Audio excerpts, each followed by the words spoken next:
The Horns, well, looking for a fresh start after a rough Red River Rivalry game. Longhorns coming into this one at 4-0. Of course, a very young team, maybe a little starstruck by the state fair setting.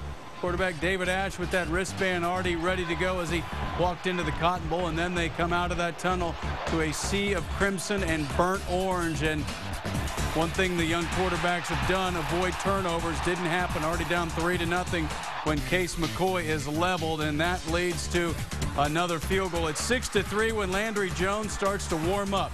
Kenny Stills, the outstanding sophomore receiver, makes it 13-3, and then the first interception thrown by either of the young quarterbacks, Ash or McCoy. That was David Ash to Tony Jefferson. Jefferson had 3 picks a week ago on 3 consecutive possessions. And then on 3rd and 25, Jones calmly finds Jazz Reynolds. That leads to a Ryan Broyles touchdown, and it's 20-3. Blaine Irby, first reception in more than 3 years for the Longhorn tight end. He had 2 catches, but Texas, nothing worked on offense.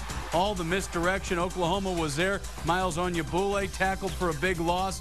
And then Ash trying to avoid pressure. He does. Thought he had DJ Grant open, but DeMontre Hurst was waiting in the wings, and he would take it to the house. And just like that, it's 27-3. Highlight of the day for the Longhorns on the kickoff after that, Fozzie Whitaker.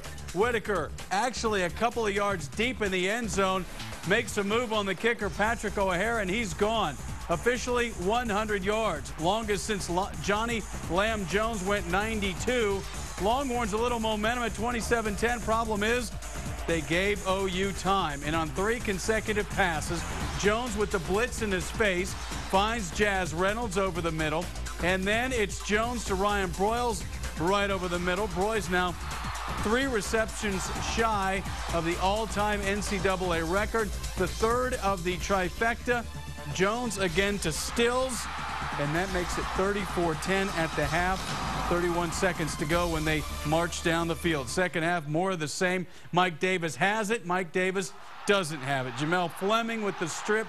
3 defensive touchdowns for Oklahoma as they roll over the Longhorns. In Texas now, after that 4-0 start, having to regroup a bit, something they certainly did not expect the way they came in with 2 straight wins away from home in convincing fashion. I don't think I'm shocked about anything much anymore. I'm disappointed for the players. It's a great learning experience for us to learn from basically whenever defense comes, hits you in the mouth, you have to answer back and respond. It's turnovers, man.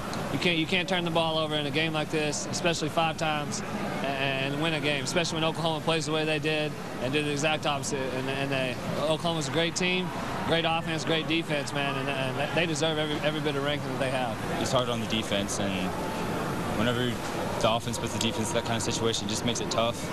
And momentum is such a big part of the game, and you know, if you don't get the momentum back quick, it's going to build and build and build. And we didn't do a good job of making a big play right back and bouncing back, and we need to do a better job of that next week. You know, you don't want to go through those things. It's a learning experience. No matter what scenario you're in or who you're playing, you can't turn the ball over. You can't turn the ball over that many times and give those guys an opportunity to score when you do that. You can't have 5 turnovers and 3 of them for touchdowns. I don't think I've seen that in many years, but it's a ball taken out of our receivers' hands, which is credit to them, Fleming, and run it back for a touchdown, an interception for a touchdown, a fumble by a quarterback for a touchdown. You don't give yourself a chance to win. To me, there's nothing more fun than a defensive touchdown, you know, when you're on that side of it. And it is an OU record, that's what they told me. We have a 24-hour rule, win or lose. And, you know, it's on the seniors. It's on us to make sure the team has a good mindset going into next week. And that's what we're going to do. We're going to put this one behind us and start preparing for the next opponent. 2 of the top 5 teams in the country in 7 days. We don't have enough time to feel sorry for ourselves. Oklahoma State throws it like this bunch. May throw it more. Cowboys hosting Kansas yesterday. Oklahoma State since out of the top 5 in the AP poll, but still undefeated.